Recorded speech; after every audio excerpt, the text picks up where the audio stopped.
What's up, everyone? Welcome back to the Keep It Down podcast presented by DUBBY. Be sure to follow the podcast on Instagram at Keep It Down Pod. We post podcast exclusive content weekly. Updates on the pod, what we're doing, what we're thinking, all that good stuff. Be sure to give us a follow, leave a like, drop a comment, anything of that nature. Give us some feedback, how we're doing, what we could do differently, how we can make the show a better viewing experience. Boys, how are we feeling? Feeling good, man. Happy to be back. Excited.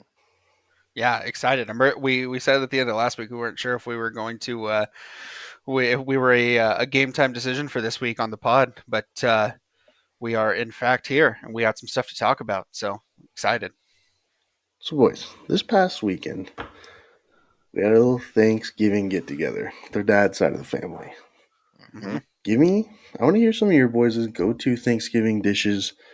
They're on the good side of things. What are some things you don't like? Um, so number one, let's just start with the appetizers. It's got to be the deviled eggs. The deviled eggs for the appetizers is king. And I'm not just talking about some plain Jane ones. We really try to doll them up. You put the bacon and the jalapeno and the cheddar in there as well. So that just really puts it over the top for me. But as far as the main dish goes, one of my main staples is get like the turkey and the mashed potatoes and just smother it all in gravy. You know, besides that, stuffing another go-to. I hate when people say they don't like stuffing because you obviously just haven't had good stuffing. Not really into the cranberry sauce though. What about you boys? I mean, as I get older, I think cranberry sauce is a little bit more acceptable. It's not my favorite thing. I think I just eat it just because it's there kind of thing. But I mean, my favorite part of Thanksgiving is easily like the sweet potatoes, the yams, like all that stuff. I don't know why. Just as a kid, I swear to you, if I could leave everything else like on the counter except for the yams, like I'm there. And yes, they do need to have marshmallows on top of them because, you know, I mean, my inner fat kid's coming out for sure. But they got to have the marshmallows on them for sure. Um, I do got to say though, I'm more of a ham guy than turkey guy. I think. Not that turkey's not good. I don't want anyone to you know come at me for that one, but I prefer ham. And the bread. There's always got to be rolls with Thanksgiving dinner. I think that's a must. And if like I go to a Thanksgiving dinner and they don't have rolls, I'm a little I'm a little saddened by that for sure. Yeah, I got a bone to pick with Schmag about Thanksgiving dinner. I think he already knows where this is going. No, I don't. Enlighten me. Schmag has a staple Thanksgiving side that he does not like: And that is mashed potatoes. weirdo. Okay. And that So is here's the thing. criminal. Okay, but here's the thing though.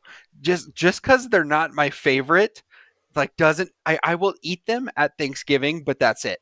Like I prefer sweet potatoes over like regular potatoes in general. I mean that's just my opinion though. But I get what you're saying. Everyone's entitled to their own opinion, and I'll let you have yours. But I mean I'm just saying there's better potato options than mashed potatoes in my opinion. Yeah, so I mean, after we got that out of the way, we just need to let everyone know about that little hiccup that Schmack has. Usually, you go for the turkey breast, but this time, I was in the kitchen. TC was there with me. I was eyeing the turkey leg, and Ty said, "I think it's only necessary." So I agreed. And dude, that thing hit, dude. It was It was the hitting juiciest different. thing I ever ate, dude. Usually, I always go for the white meat, but um, or the light meat, whatever you want to call it, but dude, it was so good. Like I might be a turkey leg guy from now on. So But also, I know is that your you go. number one now? It gotta be the turkey leg, dude. Okay. Okay, and no, here's the other part of it. You don't got to deal with the knife if you're at a more maybe social higher in the social pyramid of things event. Maybe at the in-laws house, for example. You don't got to eat with the fork and knife. You still get to use your hands like a caveman. And it's acceptable. Less Mhm. utensils. Um, it went, yeah, cranberry sauce, it could fall off the face of the earth and I wouldn't care. Just so Yeah. mid, Mhm. just through and through. Really don't hate anything besides that. Um, yeah, turkey legs are definitely up there on the list for me now, though, moving forward Yeah, they're here. They're super good. Hey, and Papa Curry, old Pa, he smoked a good turkey this year. I mean, we're pretty lucky. We have a lot of good cooks in our family. We normally don't ever have a bad turkey, but Dad smoked a good one this year for sure. Yeah, I feel like we've had turkey prepared a couple different ways. We've had it deep fried before, and now smoked, and of course in the oven. And I'd say this is one of my favorite ways that it has been prepared. Yeah, absolutely, I agree. Yeah, Kind of a side note, I wanted to ask you guys, where are you guys standing with the pumpkin pie? Like it, take it or leave it? I might have a freezing Ooh, cold take on pies in general. I guess I don't oh like no, here we go. any pie besides pecan, really. Like no fruit pies or anything like that. What Like the about a chocolate chocolate cream, cream? yeah, that stuff is fine. Just like strictly like pies you would have at Thanksgiving. I know we had a coconut cream and chocolate cream pie at Thanksgiving, but anything with cooked fruit in it is just not for me, and I don't know why. It just grosses me out. I don't know if it's like a consistency or texture thing, but the pecan pie that our shout out Nana that she makes goes so hard, dude. It does. So, Yeah, absolutely. Yeah, I think I prefer pecan pie over pumpkin pie, but pumpkin pie is just, I mean, it's just fall. It's just like the taste of Thanksgiving, covered in whipped cream and all that stuff. So, I mean, I'll eat it because it's part of Thanksgiving, kind of like mashed potatoes. But I mean, I mean, pecan pie, especially made by Nana, shouts out Nana, is just unreal. It's an otherworldly experience, that's for sure. Yeah, I just wanted to go back to something Chach said though, with the fruit pie kind of thing. Yeah, What just get about rid of that. like a peach cobbler with some vanilla ice cream or something? That doesn't go for you? no, I can't do it. Like peach is like probably my favorite Wow. fruit, but it's just the warmness and I don't know. I think it's it being cooked is what I just can't get it through my head. I don't know. It's Yeah, weird. yeah, because like a cobbler, if that counts as a pie, are like some of my favorite pies. Hmm. Yeah, definitely towards the top for me. Like obviously, if it's the dessert, I'm gonna eat it regardless. But I'm not like, oh man, does that look appetizing? Like for Thanksgiving, for example, there's 8 different pies. I'm never gonna pick one with fruit in it. Uh, Yeah. I mean, too healthy for sure. Yeah, way too healthy for Thanksgiving. Side note, real quick, and I made a joke about it the other night, but I mean, I've realized growing up, we have never done the pull the wishbone apart thing in a turkey. Like, I don't know if anyone listening, if that's like a tradition in your house, but I made a joke about it the other night when we were having our, first Thanksgiving of the year, and we've never done that, and I don't understand why. I know it's supposed to bring good luck, whoever gets is it the bigger piece, I think, but I just think it's Yeah. funny that growing up in such a competitive household that we would be competitive about having good luck and break a wishbone, but we've never done that, and I thought it was kind of funny. That's Yeah, just I a think thing. that is yeah, it's a staple in other people's houses, but we've never done it. There's far too much jackassery to be had to be dealing with a Yeah. wishbone. We're all in the same building. Yeah, true that. Okay, so I got called out for my partial dislike of mashed potatoes. Okay, so I would say if there was like a thing with Thanksgiving dinner that could get left out that I'd be okay with, it'd be that. What about you guys? Right? What's your mashed potatoes? From Thanksgiving dinner. Yeah, like a main thing that's eaten, like that you could find at really any Thanksgiving thing. Like there's always something that somebody brings that's kind of like not super Thanksgiving-y, but like I want like a main Thanksgiving staple that you guys would be okay if you never had it at a Thanksgiving ever again. Well, I think the obvious one is the cranberry sauce. We kind of both mentioned that already. But other than that, and I'm sorry to say it, but you remember Grandma Peggy's 7 Up salad? I do. I do. And I don't like not to be disrespectful at all because like it's such a unique dish, and I don't know if other people have ever had it. I don't even know how to describe this dish, but I don't know. It just maybe it's because I was a kid and my palate wasn't super developed yet. But it was never my jam. You know what I mean? I always had a little bit, but it was never really my thing. Yeah, dude, 7 Up salad's an absolute throwback. Yeah, my thing would, I mean, we already mentioned it, apple pie, if you'd count that as a Thanksgiving dinner thing, but like an actual dinner item, I gotta go with yams, because here's the Oh thing. come on. When they're right, they're really good, but when they're not right, it's all bad. And so you almost just have to err on the side of caution and just skip them completely. And I don't like the marshmallows either, so. Oh, What? I Why? wanted to say I wanted to say one thing. Lately I've been hearing that some of the old heads will throw a slice of cheese on their apple pie and like put it in the microwave and melt it and eat it like that. Like Men in No. Black, baby. Is that on Men in Black? Yeah, Is Kevin this a Costner's thing? character. Oh my gosh.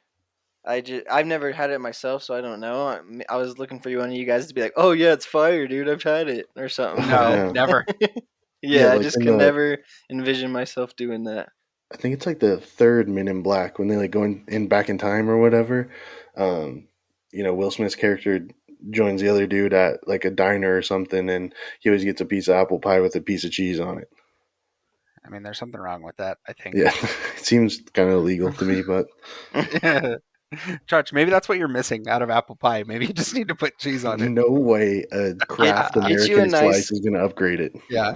Get you yeah a slice of Kraft and slap it on there. yeah get the singles going, son. No way, dude. So, boys, Thanksgiving. What goes hand in hand with Thanksgiving? A little bit of football. Correct. And even though it wasn't on actual Thanksgiving, we got a jam-packed slate of college football that we watched last Saturday. Hmm. So let's just dive right in, boys. What are we thinking? A crazy amount of stuff happened. Oregon big win, Tennessee huge loss. So, where you guys want to kind of dive in, then we'll just get through this I Yeah, thing. think yeah. Go ahead, Schmag. I was gonna say maybe we start with Tennessee. Maybe get into that. I mean, obviously, I think we'll have more to talk about on the Oregon game. Maybe, so maybe we start with Tennessee and that heartbreaker that they suffered over the weekend. Yeah, it was a big heartbreaker for you. I'm sure you've been riding that Tennessee boat all year. I have been riding the Tennessee boat ever since they beat Bama for sure. I mean, just what a insane game. I mean, South Carolina hasn't been a great team this season at all, really. I know they, new quarterback and all that stuff, but they had Tennessee's number starting from pretty much the beginning of that game. I think we checked the score watching a different game. We checked the score at the end of the first, and it was like 21-3 or something crazy. And Tennessee tried to come back and make it a game, but man, it just seemed like South Carolina was just relentless. And when it got close, they just found a way to get going there at the end. Also, Yeah, definitely. South Carolina jumped out to the early lead, and then Tennessee kind of came back, and I think got it to within three or maybe a mm, touchdown. And yeah, then, obviously, Hooker going down really yeah, just deflated all the air out of all their tires, you know. And it seemed like after that point, South Carolina definitely had the mental edge over them, and really just I don't even know dominated them for the last quarter and really ran up the score on them pretty good. Really surprising to see. The Schmag had mentioned we don't expect that out of the South Carolina team. Not off to the hottest start for this season, but yeah, man, just an absolute debacle if you're Tennessee because you're looking at maybe hanging around in the college football playoff conversation. yeah. Especially with the top 4 or 5 teams. I mean, they all have to start playing each other here pretty soon, especially Michigan, Ohio State. Um, yeah, so I mean, especially with losing Hendon Hooker to an ACL. I mean, your season's never done. Obviously, Tennessee still has a lot to play for in terms of um, a bowl game and all that stuff. Are they still eligible for a conference championship on their side? No way. I think they're in Georgia's side. Yeah, Tennessee's Oh, in the okay. East. Yeah. So yeah, I mean, they still have a lot to play for this season. Obviously, they still have one more regular season game, and then they'll have a good bowl game. I'm assuming. But yeah, I never would have picked South Carolina to come out and play a game like that. That's for sure. Yeah, I think it was just a rare case of one of these times, where you see a team just play a perfect game against a Yeah. really good opponent. I think the game script went South Carolina touchdown times 5, and then end of the half, and then they had a 3-and-out on the first possession of the second half, and then they scored every other possession they had, and then the game ended. Yeah. Yeah. I So, mean, and Spencer Rattler, we're not huge Spencer Rattler guys around here, but this is what he was expected to do coming out of high school, going to Oklahoma, getting benched, and then transfers to South Carolina.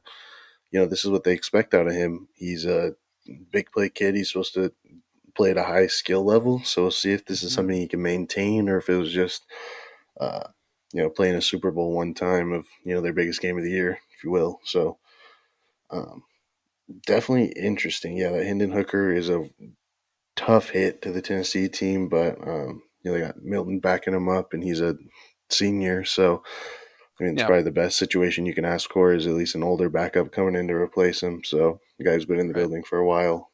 Um, what about Miami boys? Ugh, they just It just 45 to keeps happening. 10 over Yeah. Clemson, Yeah. losing to Clemson by 35. Yeah. Yeah, things are not going well because of. I mean, this Clemson team got exposed by Notre Dame. They got beat by Marshall in the beginning of the year. So, yeah, Miami trending in the wrong direction. Then we got USC coming out on top over UCLA. Yeah, Yeah, Locked that that was up a a was great that spot. game. was a fun game. Hmm. Yeah, for sure. Locked up the one spot in the Pac-12 championship game. Playoff hopes on the line. I'm still not Yep. sold on them, but I digress. Yeah, and then Yeah. I mean, go ahead, TC. No, I was just gonna say, man, like definitely a wild weekend in college football. That USC UCLA game was really fun to watch, even though it didn't turn out the way that I wanted to.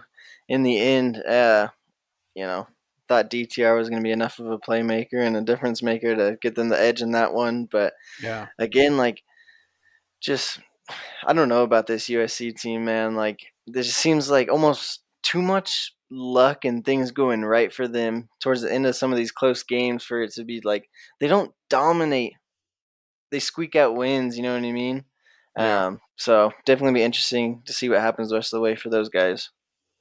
Yeah, it's like Yeah, I just keep waiting for USC. It's like they keep having these close games, and I feel like it's just going to happen one of these weeks where someone just like hangs up like 50 on them, and like that's going to be it, you know. And they just keep finding a way to come out on top in these games. And man, you know, I picked USC a couple times to win, but I've picked against them, you know, pretty steady throughout the season, and they keep winning somehow. So I mean, props to them, I guess. But Yeah, I mean USC is just not really dominant in any facet of the game, offense, defense, or special teams. It seems like it's just sporadic. You got a game like Utah where their offense puts up 47 and loses, and then you got a game like Oregon State, they put up 13 and win the game. So yeah, Hmm. it seems like they just don't know how to put it all together into one little package. So it's either, the defense has 4 picks and the offense is putting up 45, or they're scoring 13 points and the defense is willing them out of game. So we'll see, man. We will see. Yeah, guys, Um, I'm looking at this top 10 on the AP polls right now, and obviously, we're still waiting for the actual college football playoff top 25 to come out for it to be official, right? Um, but I'm looking at the top 10 right now, guys, and I don't know if it's crazy to think that Clemson still might have a shot to be in the Final Four. Let me walk you through this real quick, okay? So one, you have Georgia, right? Assuming that they're going to win out, be the SEC champs, right? yep, 2 and 3, we have Ohio State and Michigan. Let's just say that one of those teams loses and is not a conference champ, right? So let's say they drop either 2 or 3. You have TCU, SC, and LSU, and those are the only teams that are ahead of Clemson right now. So let's say LSU loses in the conference championship game. That puts them at 9 and 3. If yep, SC loses in their conference championship game or next week, they're obviously out as well. Same with TCU. And that's all that really needs to happen for Clemson to be right back in position to be in that Final Four is LSU getting bounced, which we kind of expect if they have to play Georgia in that SEC championship game. If SC loses either next week or hopefully to Oregon in that Pac-12 championship, and then if TCU stumbles, what are we thinking, boys? Still a chance for Clemson? I mean, looking at it the way it stands now, I mean, I don't. I mean, you're right. I mean, there's not really much in terms of like in getting in Clemson's way. I mean, I think the loser of Ohio State Michigan is done. I mean, TCU has to win out just to make it. I just obviously being an Oregon fan, hopefully that's who USC plays in that Pac-12 championship game. Looking at it and TC, how you explained it just now really kind of scares me because there's just not a lot in their way, and all those teams are going to start beating up on each other, and as long as they don't blow it, but who knows? Really interesting if Clemson drops a game and then loses the ACC championship game. You never really know, but they do still very much have a shot, as much as it kind of pains all of us to say. Yeah, I think their biggest hurdle is going to be TCU. I could very well see USC either A, losing to Notre Dame this coming week, or B, losing to Oregon in the Pac 12, or whoever they play for that matter, because it's going to be one of the top 3 teams in the Pac 12 for sure. And then, gosh, who's the other one? I can't think of the third team. Anyways. Talking about LSU? Yeah, LSU. And yeah, they played Georgia in the SEC championship. But that brings me to another point. What if those first 2 things happens, and then, this is hypothetical, LSU beats Georgia in the SEC championship game. Yeah. Could we see a 2-loss team make the playoff? Yeah, they would have to be in. The SEC championship just has way too much weight for them not to be in. Yeah. Yeah, that would be nuts. Yeah, absolutely nuts. Well, tell me this, guys. I don't think it's too early. Who's your prediction to be the Final Four? Okay, I'll give you mine first. Georgia, at that one spot there. I don't think they're going to take a loss. If they do, it'd be an absolute shocker. I'm liking Ohio State over Michigan.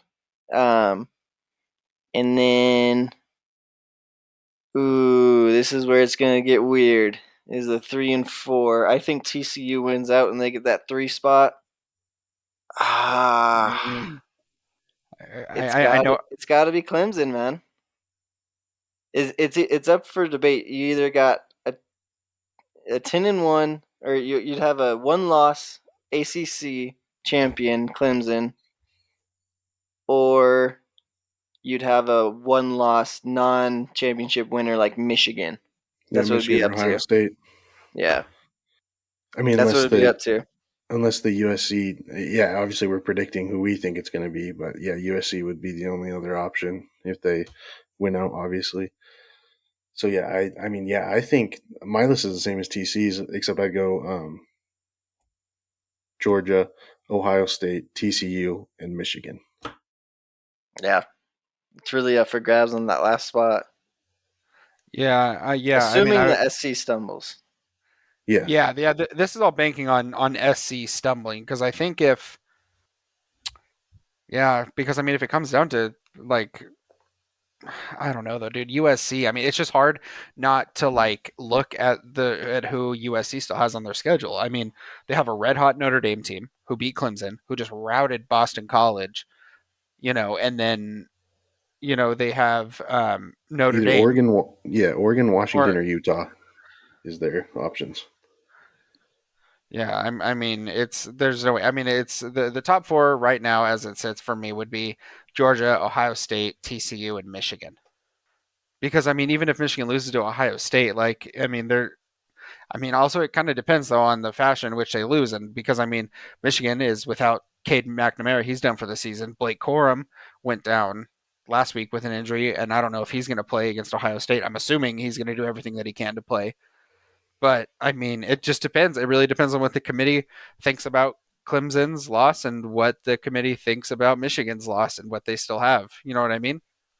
Yeah, 100%. It's tough. It's gonna get crazy though, man. After this weekend, it's gonna get crazy. That's for sure in the next coming weeks. So. Yeah, that's exactly what I was gonna say. Is this is what's so unpredictable about college football is. Something is going to happen in the next couple of weeks, and it's going to completely shake up this top 4. Absolutely. You know what I mean? Someone's going to go down. Michigan and Ohio State have to play each other. Teams are going to win their conference championships, and then here in a couple of weeks, we're going to be waiting for that Final Four to come out and really not be confident in who's 3 and who's 4. You know what I mean? And Clemson has to play that red-hot South Carolina team this week, so that could be a buzzsaw waiting to happen. If Spencer Rattler throws for anything close to what he did, I think South Carolina wins that game. So, I mean, yeah, nothing is definitely set in stone thus far. Um, Yeah, Dude, definitely, my boys. No, I wanted to switch gears here a little bit on you boys. Okay, we've been sticking to the college game for a while now, but I wanted to share something that I found on HBO Max with you boys. Okay, we baby, all have seen the show before. HBO's Hard Knocks, right? It's usually on one of the worst teams in the NFL, and all you get to see is like their 4 weeks of like training camp and the preseason and all that kind of stuff, right? Well, this year they've upped the ante, guys, and they're doing the Hard Knocks in season with the Arizona nice. Cardinals. And I know Mhm. Cardinals aren't the best team in the league, but it's still super entertaining to watch this stuff, guys. Just a different level of competition going on. You get to see the starters a lot more and what they're all like, and they kind of spotlight some of the key players on the team. Now, I know I'm a couple weeks late to the party, but I just wanted to touch on the story that they kind of covered about JJ Watt. Mhm. Okay. This story is absolutely insane, and I want to get your guys' take on it. Um, so basically, what happened was he's having some chest pain, some discomfort. He goes to the doctor, and they send him to the hospital. At the hospital, they find out he's got atrial fibrillation, which is basically an irregular heartbeat going on. Um, they give him medicine to try to cure it that way, and it doesn't work. And he has to get like shocked, like clear shock, like one of those shocks. And basically, that stops your heart for a second, and then it starts beating normal again. So, is it all that uncommon? Is it all that uncommon? No, but still super scary. You know what I mean? And the thing that makes it even more crazy is like he just had his baby boy a couple weeks ago, guys. So Mm. like, he's in there getting ultrasounds for the baby boy, and then all of a sudden he's the one laying on the table getting all these ultrasounds done on him. Just a super scary situation. And then, of course, in true JJ Watt fashion, he goes out 4 days later and plays an NFL game. Just wanted to get your thoughts and opinions and mention it here on the pod, guys. Yeah, I mean, dude, those defibrillators are no joke, dude. It's literally taking someone's life away for a second and then it's just coming right back, which is gnarly to even think about. That's even a technology that we have nowadays. That's why freaking back in the 1900s people lived till they were like 30 and that's it. They have all this crazy technology and medicine and all this shit. So yeah, and then to play, man, it's just nuts. And that's the other thing, man. Like you're saying, it wasn't super uncommon for these things to happen, but to athletes that are so careful about their nutrition and what they're putting in their body and the prep and the recovery and all that stuff, and also the strain that gets put on these guys' hearts, who are, especially JJ Watt. He's getting up there in age. He's probably 30, 31, 32, somewhere in that neck of the woods. So putting a lot of strain on these organs that have been doing it for a long time now. So yeah, it's scary, but you always love the story that comes after it. But I'm sure to be the guy laying on the table is not quite ideal. Yeah, I haven't watched any of the Hard Knocks yet, but I did see the Twitter video that got posted where he's talking to the press after a game, and they start asking about it. And he starts talking about it, and I mean, he just as a parent myself, like I could not imagine like being in that spot where you're welcoming and bringing another child and into this world, and you already, I mean, being a professional elite NFL athlete, I mean, a lot of your time is away. I mean, you're not only playing and that's your job, but I mean practice and film and like your nutrition, and it's a there's a lot of which you have to put yourself through in order to be at that high level that he's at, and to see him like completely kind of what seemed like throw all that like out the window, like as he's talking about like the birth of his son, like I mean, I think it really speaks a lot to JJ Watt's character, and that dude's got his priorities straight. And I mean, he's a great person on and off the field, and I'm sure he's going to be an amazing father. All those Watt brothers, I mean, they all the passion that they have for the game and the love that they have for their family and the people around him. I think it just speaks volumes to who he is, and the type of person that his parents raised. Yeah, definitely. It's a part of sports that you always love to see is like the overcoming of adversity, right?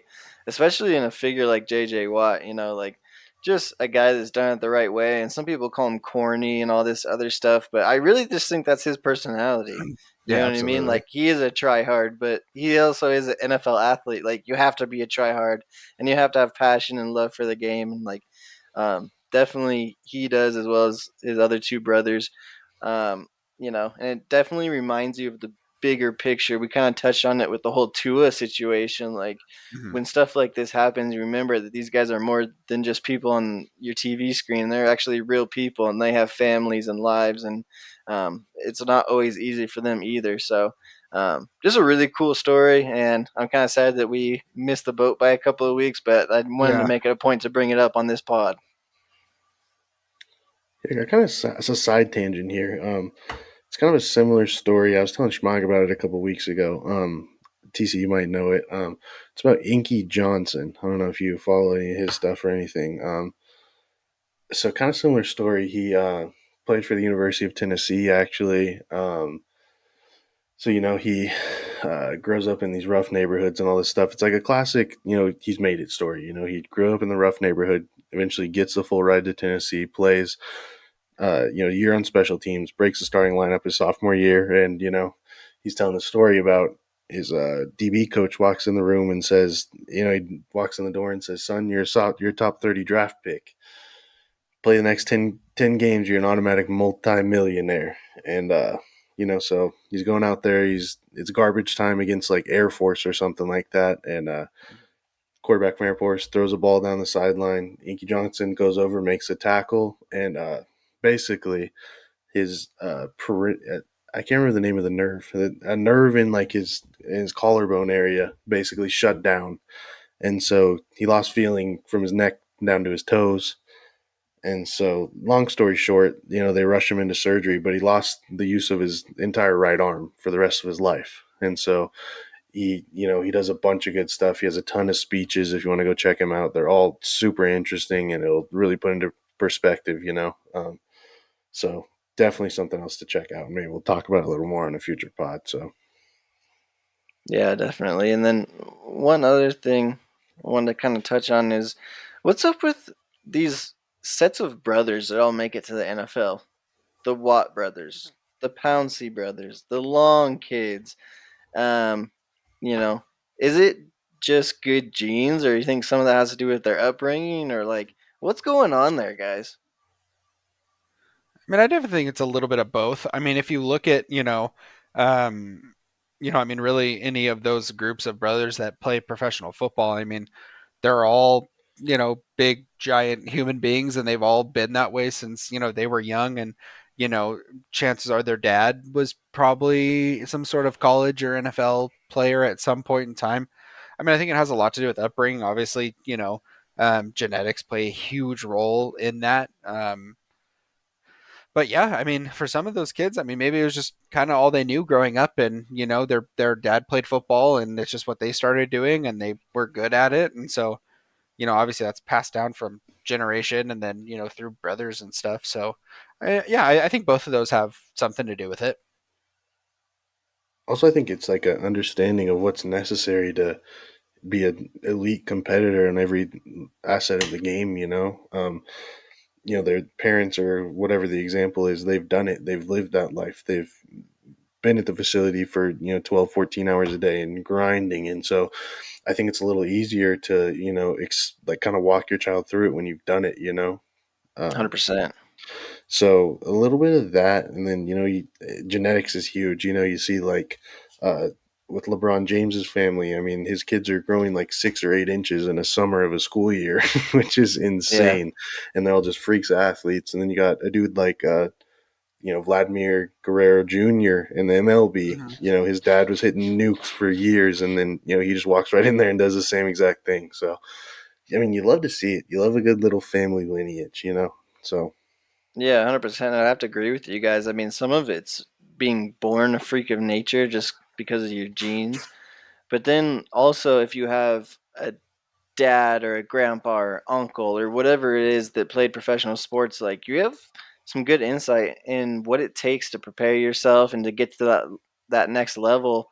Or even like if your older brother makes it, You know what I mean? That kind of sets the table for you to maybe see what needs to happen for you to get yourself to that next level. So I think maybe like if Big Bro goes out there and he makes it, like you're thinking like, oh, I'm up next, man. Like I'm gonna do the same thing, and he's kind of helping you along the way, maybe. So I think maybe a little bit of both. I'd have to agree with you guys. Yeah, like especially like a family like the Sewells, the Mhm.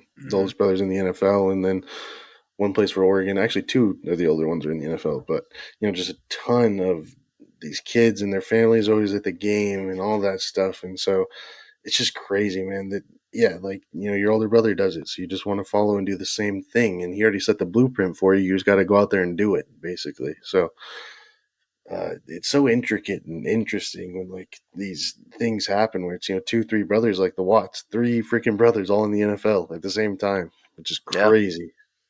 So, all right, switching gears a little bit here, boys. Would you say we get into our weekly Oregon uniform rating? Uh, so, for those of you who don't know, it was nice white helmet, the candy green apple, wings on it. Was it a green jersey? Yeah, green Yeah. jersey, white pants. Yeah. Um, I'm gonna give it a 3.0. It's right in the middle. Could have been better, could have been worse. Overall, looked clean. That uniform, I do like it with the white jersey better, but we talked about that a couple weeks ago. Yeah, overall solid. Yeah, I'm going 3 as well. Definitely a super, super clean look. I think that's always how we describe Oregon, as having like a clean look. But this week especially, like the white and the green just really popped. But again, unless something's coming across the table that's just like overly flashy or crazy or unique, like it's gonna be right in the middle of the road for me, just because Oregon is known for up in the ante. And this week I kind of felt like maybe I'd seen this one before. So right in the middle of the road for me as well, 3.0. Yeah, I'm gonna give it a 2.5, just based on kind of what I've scored other uniforms in the past this season. I'm gonna give it a 2.5. I really do like it. It's just really clean looking. I like the white pants and um, the white helmet. It all just looks really clean and kind of put together, like it was deliberate. Yeah, 2.5 for sure. Yeah, I mean, we kind of talked about how we were liking the overall uniforms from Oregon, but let's dive into the game a little bit, guys. I mean, we just took down a team that bullied us twice last year. Huge revenge game for us. We got them in Autzen this time, boys. Um, what was your guys' key takeaways from that game? Yeah, I mean, right off the bat, Bo Nix is that dude, man. Also, I think that, I mean, that's half of it, to go out there and play on a bad ankle when you're a mobile quarterback and a mobile offense is something. But I think it's also poor game planning on Utah's part. Like the fact that they didn't, switch to a man look and pressure Bo every single down baffles me still to this moment in time. It was obvious from play one that he wasn't moving that well. You could tell even throwing the ball that he wasn't himself. So I think they definitely could have sent some more pressure and made it a little harder on us. Yeah, overall good performance. I mean, if you're Utah, you just can't let it do it on one ankle. Throw for 287 yards, not leaving the pocket. It's going to be tough to win that way. Also, love what we saw out of the defense, boys. Yeah, Loved, where was this defense all year? yeah, for sure. Yeah, I mean Bennett Williams alone. I mean 14 tackles and 2 interceptions.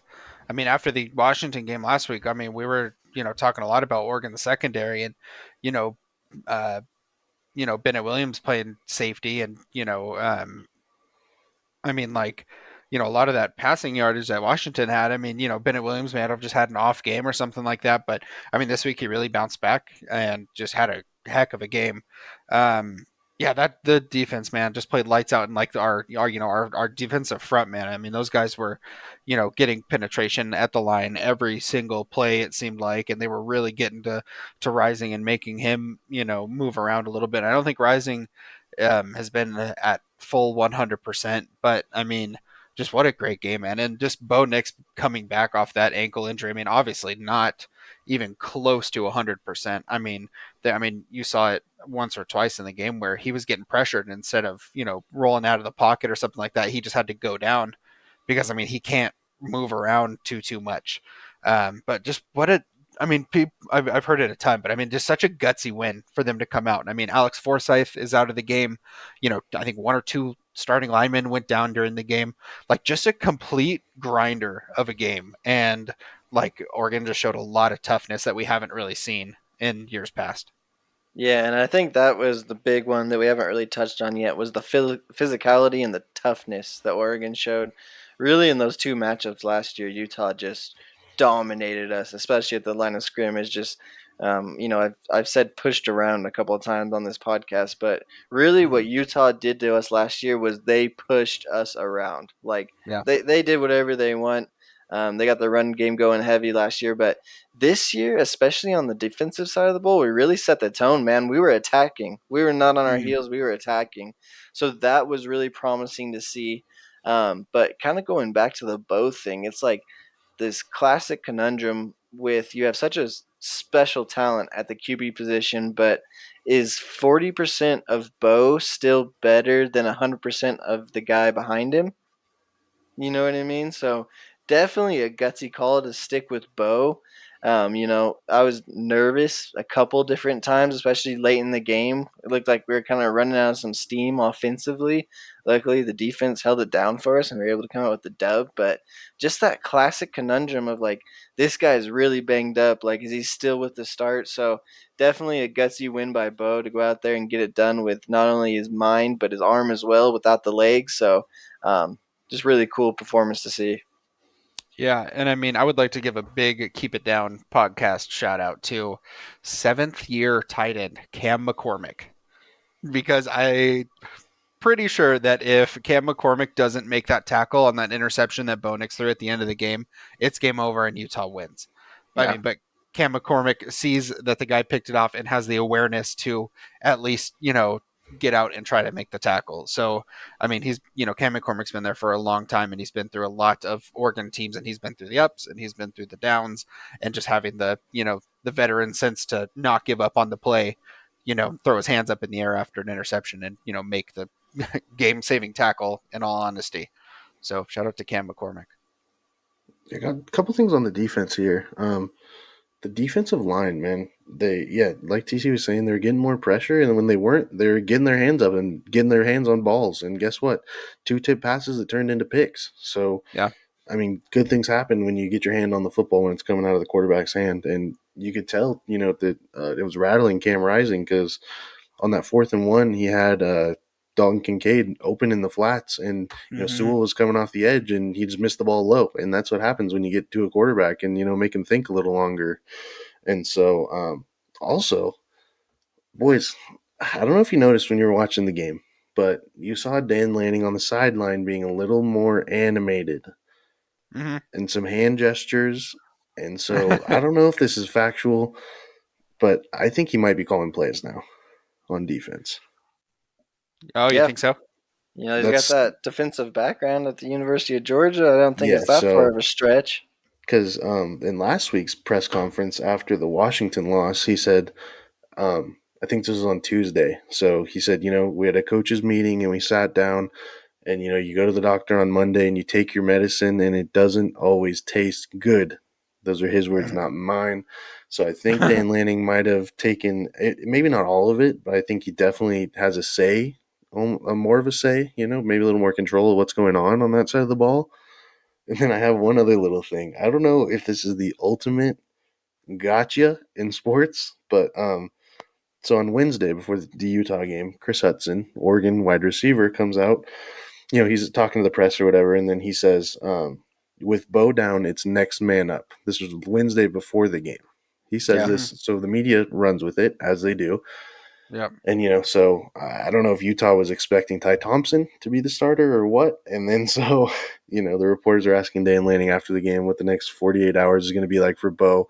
And then Dan Lanning says, you should ask Chris Hudson about that one. And so I don't know if this is the ultimate just gotcha moment of college football or what, or if it's just coincidence. But Yeah, I don't know how much of that was planned. I think, there was some uncertainty around Bo, and maybe that's just his gut instinct was like, I True. don't think Bo's gonna go this week. But if it was all the scheme, man, that is just a master class in deception. Yeah, dude. I mean, some of the press conference stuff that's come out, and like just, you know, Dan Lanning's personality coming out with the team, and I mean, obviously, those I say it time and time again. Those dudes love playing for Coach Lanning, and it's great, and it's awesome to see Dan Lanning knowing that there needs to be changes defensively, and instead of hey, we'll address it in the off season, he just addresses it, and he's not afraid to step in, and he's not afraid to make some changes, and I mean, obviously, it paid off. And I mean, looking back, man, I mean, I am just never, no matter how this season ends, like I am never gonna forget this season of like being an Oregon fan. I mean, like just what Dan Lanning and Bo Nix have brought to this program, and I mean, Bo Nix came in the summer, and I mean, all those like just won the team over. I mean, those guys would do anything for Bo Nix, and he's been there, you know, less time than anybody else, and it just speaks volumes about Bo Nix as a player, and Lanning as a coach. But it's been so much fun, man. It's been great, and that win over Utah was just it was just so good to see, especially after last season. Yeah, definitely. Bo and Dan Lanning were both huge in this win, but I also want to give some kudos to old Dilly. Kenny Dillingham, man. This guy has had the offense cooking all year long, and this might be the most impressive win on the resume so far for him because as a defensive player or coach, what you want to do to the offense is make them play left-handed. You want to take away their biggest threat, right? Which for us is Bo Nix and his legs. And so for us to go into the game without our biggest threat, without our biggest weapon, and still find a way to win, just, major props to Dilly, guys. Yeah, I mean, if you go into this game and, on Friday, if I told you that Oregon was going to run for 58 yards and win the game, you call me a dead liar. Like you'd expect, that offensive line to get going and us to be just running the football and outwilling Utah, but that's not what happened. I mean, yeah, the score is 20-17, but also we gave them 7 of those points for free. So, which, Yeah, we don't have to talk about that. yeah, we don't have to talk about what happened there at the beginning of the third quarter, but yeah, Dilly is a legend, man. Just the way he calls offensive plays, and I guess it was his first time calling plays too, which is crazy to think about. Which maybe that's why we're seeing some of the issues like the beginning of the second half or the swinging gate on the goal line last week. So maybe that's just a little rust or jitters, whatever you want to call it. But yeah, for the most part, he does a great job just handling the game and understanding what's needed. Like these 20 play drives at the beginning of the third quarter to just ice the game almost is incredible. And, also a crazy young team, man. Irving and Whittingham, both sophomores. Sewell Flo, sophomores. Franklin, Hudson, sophomores. It's just a team littered with sophomores and freshmen. Obviously you have Nick's a senior, a bunch of seniors, but on the offensive line and stuff. But definitely Well, not anything. yeah, no, that's why I asked you guys the question over the weekend. I said, is Oregon going to be better or worse next year without Bo? You know what I mean? Like, we're losing such a massive piece, but this is such a young team. And it seems like we finally have some stability and some foundation at the University of Oregon.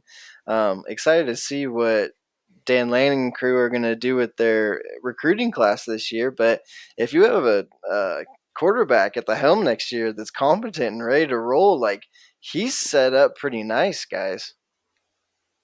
Yeah, absolutely. I think it's going to be interesting too. I mean, correct me if I'm wrong, but does Bo Nix have one more year of NCAA eligibility left Yeah, he's got a under COVID like a? year.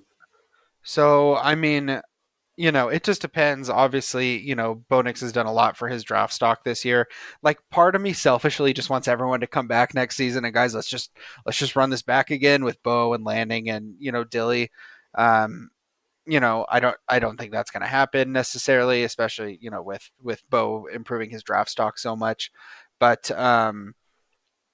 man, I mean, it's really interesting. And I mean, if Bo decides to leave, will there be another transfer that comes in to revive his college career? Will Ty Thompson be that guy and improve a lot? I mean, we haven't seen Ty Thompson start a game. We've only seen him in garbage time, and it seems like they're just running weird kind of play calls when he's in. So there's a lot of uncertainty, man. But I mean, we have a good base. I feel like our base is there. It's just who's going to step up and who's going to get plugged in, basically. Well, boys, what do you say we get into our AP Top 25 Pick'ems presented by DUBBY? Boys, I don't know about you guys, but I always catch myself wandering around the gas station looking for an afternoon pick-me-up. Uh, don't want to crash a couple hours down the line. Look no further than DUBBY. DUBBY has only 10 ingredients. Boys, tell me another big energy company that you can look on the back of their can and they only have 10 ingredients. The answer is none. And coming in at $1.33 per serving, it is also the cheapest effective option. No jitters, no crash. Their patented neurofactor formula to keep you locked in and focused all day. So if you're looking for some clean energy, head to dubby.gg and use code KEEPITDOWN for 10% off your purchase. Again, use code KEEPITDOWN at w.gg for 10% off your purchase. That's keep it down, all caps, no spaces. Boys, another legendary weekend of college football coming up. Big one. So let's just dive right into it. Number 10, Oregon at number 22, Oregon State. In this household, it will still be known as the Civil War. They're giving Oregon 3.5 on the road. It's not surprising. But what are we thinking? Just right off top, it's Oregon by a million, but I'll give you a couple different reasons why. Okay, Oregon State is just right in the middle of the road, right? Their 3 losses are to their 3 best opponents: SC, Washington, and Utah. The only teams that have been good this year that they've played, they've lost to, right? So they're a solid team, but they're not quite at that next level yet. This is a Civil War. It's going to be a hyped atmosphere. And also, one thing to watch out for, this is Oregon State's Super Bowl, right? If they come out here and get Oregon, that is going to be the win of their season. On the flip side of that, guys, Bo's got another week to get healthy, so hopefully he's back to his old self. And I'm going Oregon, but maybe a little closer than we think. Yeah, I mean, I think our defense just has so much juice right now coming off of that win against Utah. Also, one more thing we forgot to leave out of that, talking about the Utah game. College game day, everyone, all 5 of them picked Utah to win that game. So shouts out College game day for being dead wrong on that one. Go Ducks. So I think Oregon just has so much momentum and their defense has so much juice right now. I mean, I think Utah's offense is way better than Oregon State's offense is. I know you can't really compare them that way, but I mean, especially if everyone can come back and be healthy and, hopefully, Forsyth comes back and, what his would be his last Civil War game. I think an extra week gives Bo Nix plenty of time to get healed up. I'm going to take Oregon by at least 2 touchdowns here. Yeah, I think the biggest kind of matchup we're looking at is the Oregon State secondary against Oregon's offense. They were a really solid unit. They play a lot of man looks, so they have easy ways to manufacture pressure with backers or like a nickel back or something like that. And so I think that's where the game is going to be won or lost. I don't think our defense is going to struggle with Oregon State's offense. They're banged up at quarterback, so but I mean, you never know how true or untrue what the rumblings are with a hurt quarterback. So as we just talked about, um, yeah, I think. Also, I think Oregon's gonna be able to run the ball if they want to. I don't think Oregon State's front seven is anything special. But then again, that secondary did hold USC to 13 points. So as much as I hate to say it, USC does have some high end talent. So yeah, of course, Oregon by a million as usual. Also saw some Oregon players getting some care packages with some all black clothes in it. So that's definitely something to keep an eye on for the uniform side of things. So Interesting. anyways, moving on. 13 Notre Dame at 5 USC. Giving USC 5 points at home. I mean, personally, I really want to take Notre Dame, but I just don't think it's going to happen. Actually, I'm gonna take Notre Dame. We're into near the end of the season. What's a one little blemish on the record going to do for a moral victory, boys? Mm-hmm. yeah, we talk about it week after week. USC is big play dependent, and if they get in a shootout like they did with UCLA, they're going to come out on top of a lot of those situations. But when they get into these grinder situations like with Notre Dame, it might not go their way, and you might get some dudes arguing, and plenty of fair weather fans down there in the Coliseum. That's for sure. Yeah, definitely. I watched a little bit of the UCLA USC game, and that was probably um, other than the last couple of minutes of the Utah game, that's the only time I've really watched any of USC this year. Obviously, not my favorite team, but if you at the end of the year you went back and you circled USC's three hardest games this year, you're going to circle UCLA, you're going to circle Utah, and you're going to circle Notre Dame. And so basically, right now they're sitting at 1-1 in their big games, right? Between Utah and UCLA, both super close. They were challenged both times. Um, but I will say that this is probably USC's hardest game yet because it means so much, right? And we know that Notre Dame likes to play spoiler. They already did it to Clemson this year. And you want to talk about a team that has some high end talent, that Clemson team's pretty loaded. So they're definitely not going to shy away from the challenge. The only thing that scares me about this matchup is it's at the Coliseum.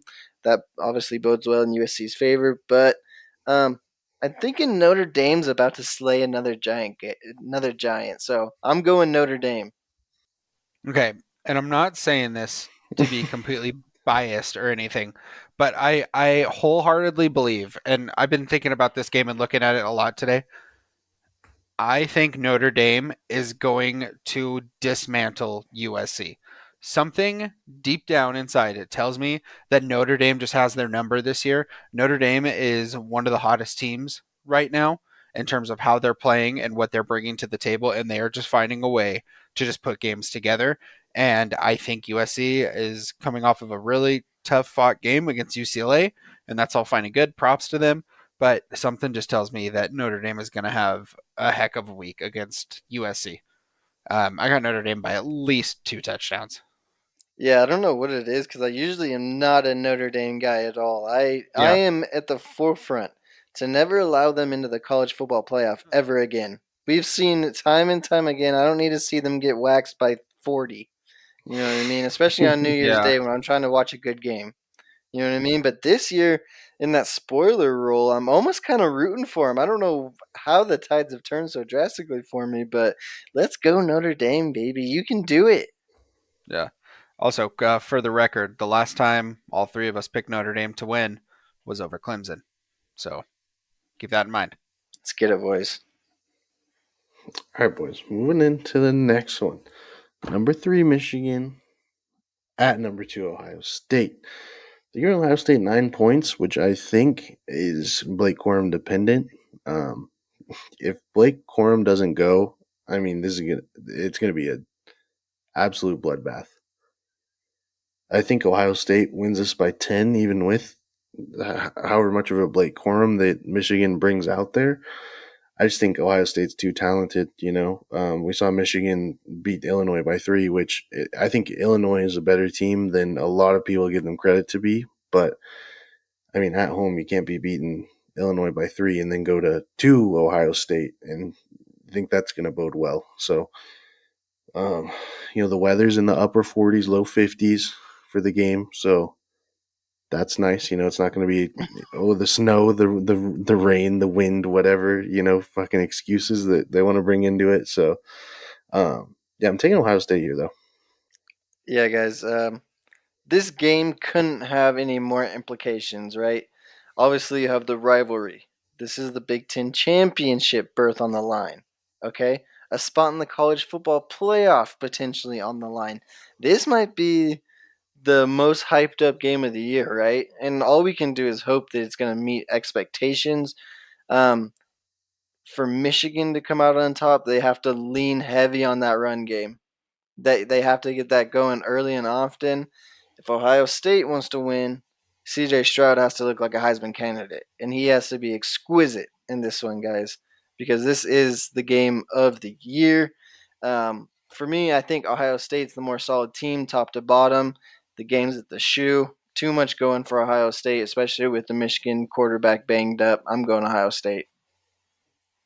And this is a really tough one because I'm a Michigan fan for sure. I'm just a fan of the program and what they've been able to do in the past few years, and the some of the talent that they've produced. But I mean, both of these teams have. I mean, both of these teams. I mean, Ohio State. I know Michigan had to win by a field goal late, but Ohio State seemed like, I mean, they were having trouble with Maryland for most of that game.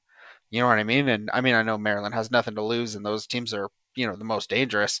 But I mean, Ohio State typically not a very fast starting team, and normally seems like every week, they're in a tie game or maybe up by one touchdown going into halftime, and then whatever the game kind of explodes after that. But what happens if Ohio State has a really slow start to Michigan, and Michigan's able to put up some points early on, and then their defense is just able to kind of you know like lean on Ohio State a little bit more. I would like to think that Michigan's defense is a tad bit better than Maryland's defense, but it's just tough, man. I mean, especially with the uncertainty of Blake Corum winning, or I'm sorry, Blake Corum playing this week. I mean, I have to go with Ohio State. I mean, they're just, I mean, they're more healthy right now, and they have the players where they need to be. And I mean, I'm going to say Ohio State. It's going to be a close game, though. I think. Yeah, I think for sure it's also going to be a close game. Gosh, nothing like it, man. Also, just a packed schedule, boys. We'll get on that in a minute here. But South Carolina at 7, Clemson, the red hot South Carolina Gamecocks, baby, coming off a huge dub over Tennessee, going to Clemson. Clemson's a 14-point favorite. What are we thinking? What's our read on this game, boys? Because I'm having a tough time. Yeah, I think this is one of the cases where you can't believe the hype. You can't do it, guys. South Carolina did get that massive win over Tennessee, but I don't think they're really for real, guys. I think it was just a case of matchup. I think Hooker going down had a lot to do with the final score. I think it made it look a little bit worse than maybe it actually was. Um, you know, Going into Death Valley is just not something that you're going to want to do. I think Clemson wins and they make things really weird in that top five college football picture, guys. Yeah, I think Clemson wins this game, especially since it's at home. I mean, if Clemson's going to South Carolina, I think we might be having a different conversation, maybe. But I mean, just going to Clemson, and Clemson's going to have their hope, knock on wood, have their starting quarterback the entire game, and I'm gonna go Clemson by, I mean, yeah, at least that those 14 points. Yeah, I'm going to have to agree and take Clemson, but I think this is going to be one of those. It's going to be a lot closer than people think it's going to be. I think maybe 14 is a little too high. I think this will either be a field goal or touchdown kind of game. I think it'll be an instant, maybe even overtime game. It's kind of the read I'm getting off of it, but Interesting. nonetheless. Then lastly here, boys, got 12 Washington at Wazoo. They're giving Washington 2.5 on the road. Oregon went to Pullman earlier this year. Not an easy place to play, especially when it's your in-state rival in the Apple Cup. Boys, what are we thinking? Yeah, just right off the top, we had a chance to kind of gauge these teams because they both played Oregon this year. Um, and for me, I could really see a difference in the caliber of teams that you had. Wazoo's more of in that like fun, kind of exciting category, or Washington is like a real threat in the Pac-12. Um, so, I think this game's going to be a shootout. I think Washington ultimately has the better offense, and that's what's going to decide it for me, guys. I'm going to go with Washington. They kind of proved it to me in that win against us last week. Yeah, I think I'm also going to go Washington here. Like you were saying, TC, their offense is just a little bit more put together. I mean, Washington State's still going to throw for like 1,000 yards or something stupid in the game, but I mean, in this game is probably going to be like a 54-50 kind of game. Like it's going to be super high scoring and super exciting to watch. And running backs might not even be on the field at a certain point towards the end of the game, but Washington's a little bit more put together, I think. And they're playing well right now. That win over Oregon gave them a lot of juice, I think, to finish the season. So I got Washington by not much though. Touchdown. I'll give Washington by a touchdown.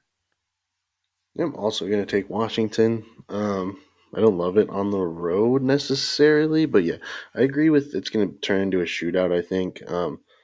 And hopefully they get the old Pac 12 announcers so we can hear about Incarnate Word in Indiana plenty. So I'm sure you'd love that. Anyways, yeah, Can't no, wait. not a whole lot of running the ball. Washington loves those little tunnel screens and all that. And we saw Washington just throw the ball vertically against Oregon. So I think it's going to be a good matchup, though. Hopefully, it's like a little Pac-12 after dark action. You can kind of just turn it on after all the other games are over. It doesn't get lost in the sauce too bad. So, Yeah. um, yeah, huge weekend ahead. The schedule moving forward, boys. We got college football this Saturday, and then 6 days later, the Pac-12 championship on that Friday. It's a 5 p.m. start, so I'm gonna need everyone to be locked in for that. If it's Oregon, of course. I will be Hopefully, they there. win. Anyways, Yeah, we'll be locked in. You know how we do it for Pac-12 championships game, Chach. as you do, you got to do it. Okay, boys. What about this? What do we think about the Jets head coach not committing to Zach Wilson at quarterback?